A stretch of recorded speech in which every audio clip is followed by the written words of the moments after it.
Hello followers, friends, overlanders and campers, and all you intertubers out there that are interested in high-tech camping gear and new equipment.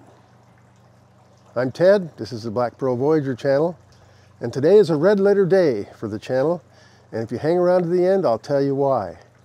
In the meantime, I brought you here to talk about my alternative to wood-fired campfires. Now, I live in the Pacific Northwest, and most of the time during the summer months when we like to go out, there are fire restrictions in place. And so naturally, we have a gas-fired portable campfire. And this thing has served us well. It's the 19-inch. They're well known. Lots of people have them. You probably have one. There's some downsides to it. It's hard to light, so I went to the effort of actually installing a igniter, and that's worked well. Used to be you had to kind of get your head over it or get close to it with a striker of some sort, and that has been eliminated. The downsides is that it's quite large, takes up quite a bit of room, and it weighs a little over 20 pounds. Now, we've used this in some of the harshest conditions. We've used it as an afternoon or evening campfire until bedtime, and then sometimes I'll fire it up. Actually, most times I'll fire it up for breakfast, before breakfast, in the morning once we get up and get around. Unfortunately, with that kind of schedule, the 11-pound propane tank that I carry with me usually will only get us by a weekend. And that's if I keep it on low. Low at night, low in the morning. If I'm out Friday night, Saturday night, yeah, we can run a tank dry. So there's that. Now I want to share something with you. I just recently turned 70 years old, and so lots of things don't impress me like they used to when I was younger. But I was recently doing the YouTube thing, and I came across a new product that is so innovative and so creative that I just had to share it with you. And that is the tripod torch. Okay, tripod torch. This is the box it comes in. It weighs 6 pounds. It all fits in a nice little canvas bag. And if you've ever been out overlanding or prepping to go overlanding and you're loading up your rig, you know you've got to save room for certain pieces of gear, and it's no different for us. In the Gladiator, I have a spot that's just for this. But like I said, it's on the heavier side. It burns gas like crazy, and it takes up a lot of room. So I wasn't even looking for a solution until I ran across the tripod torch. And someone featured this. I believe it was Ozark Overland, a YouTube that I follow. And he featured this in a video from the Pacific Northwest Overland Rally. And I immediately ordered one because I like this kind of stuff. This is truly innovative. Let me show you why. Okay, we've already talked about the fire pit here. I'm going to move that out of the way because I don't think I'm going to be using that anymore. So let's get this off of here so I have some room to work. Yes, that's the Outland fire bowl, the one that almost everybody has.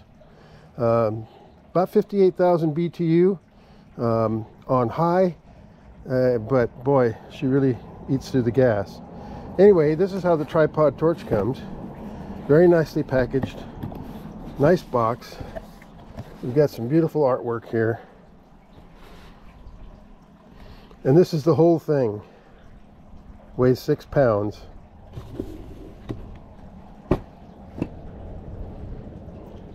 This is going to replace the Outland fire bowl, simply because it's lighter, far more compact, And I've shifted things around in my Gladiator, and things are more stable, it's lighter, and there's room for other things that I might like to take along, like my kayaks. I have some folding kayaks that will fit in there very, very nice. Comes with a set of instructions, and the assembly is pretty easy. There's only like 8 parts to it, but you don't need any tools, and let me show you why. That's everything right there. The first thing that comes out, of course, is this really nice, this is braided stainless steel line here with the regulator. Okay, the regulator has some issues because it's not marked off, ticked off in any kind of low, medium, or high, but I plan on taking care of that on my own. If I do an update and I find a good way that you can figure out if you're low, medium, or high, I will repost it. All of this is stainless steel. This is beautifully cut, probably laser cut. And if you notice here, there's some built-in tools here. The smaller for this nipple and the larger one for this connection, so that you can tighten it up. You only need to snug it. As a matter of fact, I didn't even tighten it with these. All I did was snug it down by hand.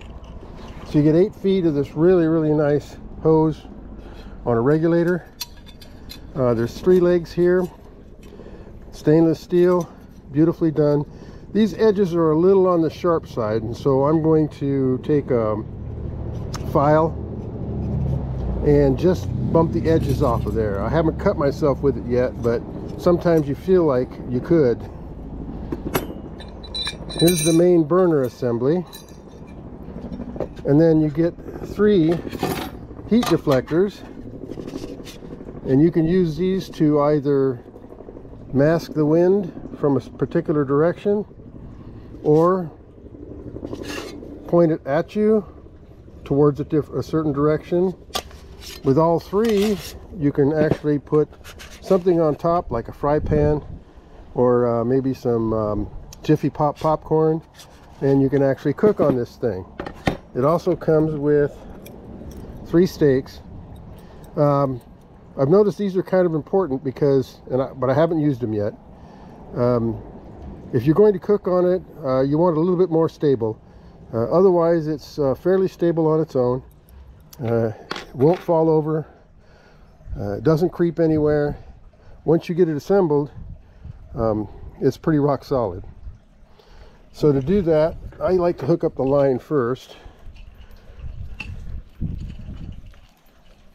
So I'm going to stretch out my regulator line, and this is most of it right here. Usually I just hand tighten it. If you want, you can take the included wrench, and you don't even have to use the other one. Just put a little snug on it. That's all you have to do. The rest is fairly simple here. You've got a locking mechanism here, and this is just a matter of inserting the legs. Now it's a pretty precise fit. These are cut really precise, and so sometimes it's a little jiggly. Excuse me. Sometimes it's a little finicky getting these in place. You drop the locking ring down, and then they can't come out. Put this last one in. I know I'm making it look easy, aren't I? You put the last one in. There we go. Spread the legs out, and they're locked in. Okay. Yep, that's fairly solid. Solid enough for a fire pit. Then I would stake it down. You can stake it down by driving through the leg here, or you could probably stake it down through here. You might want to do that. And these just slip in place like so. Okay, so if you've got the wind coming out from this direction, this will block it, keep it from what he called mohawking. In other words, the flame will just blow this way. This will block that. It also reflects some heat, a lot of it, as a matter of fact. And the other night, when my wife was out here with me, we actually put 2 of these up. Not only did it block the wind, it also focused the heat our way. And then you can put a 3rd here, and now you have somewhat of a cooking surface. Let me get this a little bit more stable. You have somewhat of a cooking surface. Okay, so I've discovered a 8-inch frying pan, cast iron frying pan, and as you'll see, fits on there pretty good. You could fry an egg on there, you could cook a steak. That's not what we're going to use it for, but it still can be, because if you noticed from my Outland fire bowl, I had a little basket on there, and we could actually put a large pot on there. I've put a Dutch oven on there and reheated some chili. This won't do that, but what we do, but as far as cooking on our propane fire pits, we just don't do it much. Still, there's that possibility. Anyway, I think this thing is ingenious, and I hope that Jake over there at Tripod Torch makes a fortune on this puppy, because this is so innovative as far as I'm concerned, and so forward thinking, especially for overlanders where weight and room is an issue. This really fills the bill. Let's hook it up and try it out. So once you get things set up and you got it sitting where you want, now comes the tricky part. I'm not within arm's reach of my tank right now, and so I'm going to have to go turn it on a little bit and try it, and turn it on a little bit and try it. The dial's not marked, so getting this thing fired up can be a little challenging. Once you figure it out, once you know how much to turn the dial, I expect it to get way easier. So let me turn the gas on here. Okay, we got it lit. And I'll tell you what, that thing really puts out the heat. Now it's a hot day right now, so anything additional is going to feel hot. But my wife and I were out here the other day. It was pretty cool outside in the mid-50s, and we fired this up. This is low. Well, it's not as low as it'll go, but this is probably about as low as acceptable in order to get some heat out of it. Now you can see the way the wind is blowing the flame. And I don't recommend that you do this while it's lit, but I'm a little bit practiced. And there, as you can see, it blocks the wind from the flame. Now once this steel heats up, it'll start radiating some heat. It's already, well, not quite. But what I'm trying to say is, ultimately it does not block the heat. As a matter of fact, if you put a second one on and face it towards you, it really directs the heat at you. And now Jake says it's heat to your seat. So unlike the fire bowl, and I've had to hover over it like this in order to get some heat out of it, not the case here. You just sit back, enjoy your favorite beverage, and stay warm by the campfire. It's really very nice. Now, how hot? How much heat? I asked Jake about that, and he says that's a really good question. And his answer was,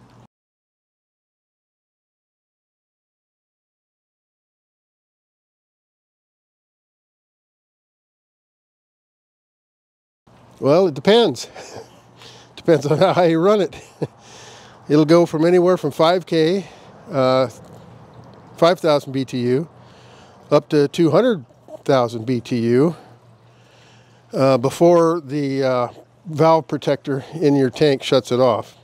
Let me go turn it up for you. Let's see what this thing will do. Whoa. Now that's probably midway on the dial. And on a cold night, that will definitely keep you warm. As for gas usage, I'll have to check that out. These tend to use less gas because they put out more therms per pound because of the regulator than do the fire bowls. And wow, that's not even on high, folks. So the plan is to do a report back again once we've had it out for a weekend and see how it compares with the fire bowl on low, and we'll see how it compares with the fire bowl over a long weekend. It's going to be a 3-day weekend. We'll be out Saturday, Sunday, and coming home Monday. So we'll have 2 nights, 3 mornings, or 2 mornings, and yeah, we'll see what kind of gas usage. I'll report that back to you. But this is way too hot. Let me go turn it down. Oh, easy.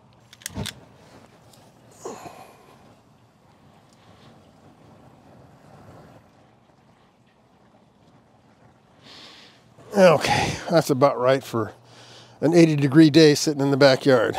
As a matter of fact, it's completely unnecessary. But I had to show this to you. I had to share it with you. Oh, that's right. This is a red letter day for the Black Pearl Voyager channel, and I told you if you hung around to the end, I'd tell you why.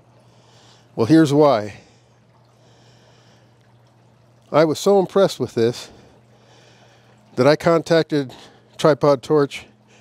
I spoke with Jake, told him how pleased I was with this very innovative device, and he offered me an affiliate link. So, if you go to the tripodtorch.com and use the word Voyager, it doesn't have to be in caps. It can be all lowercase, Voyager. You'll get $20 off of this thing. And it's really a good buy. It's worth every penny of it. But anyway, yeah, first ever affiliate link. Voyager at tripodtorch.com, and you'll get $20 off. Thanks for watching. I hope this impressed you as much as it did me, and I'm anxious to take this out and actually really test it out on a cool night, chilly night. Might do that tonight. It's supposed to be, it was in the 40s this morning when I got up, so it's going to be below 50 by sundown or so, and we'll come out here and fire it up, see if we can't sit around it.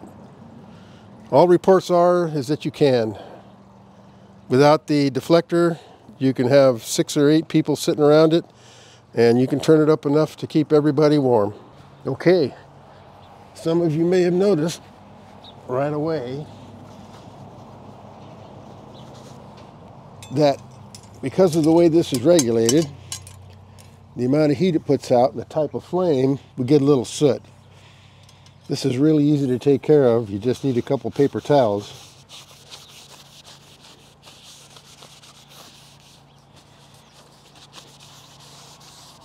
And it wipes right off. A little soap and water later on your hands.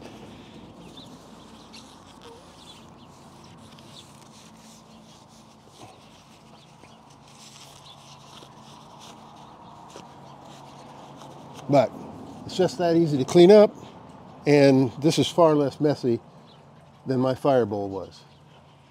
So, thanks for watching. I'm Ted. This is the Black Pearl Voyager channel, and hold it there, Ted. Hang on a second. I just thought of something, one last thing. Imagine you're out camping and wood fires are allowed, but the wood's a little bit wet. I got to thinking, in this configuration, I think it would make a great fire starter. Get your wood going. I'm going to try that out. One more feature to add to the list. Get out there.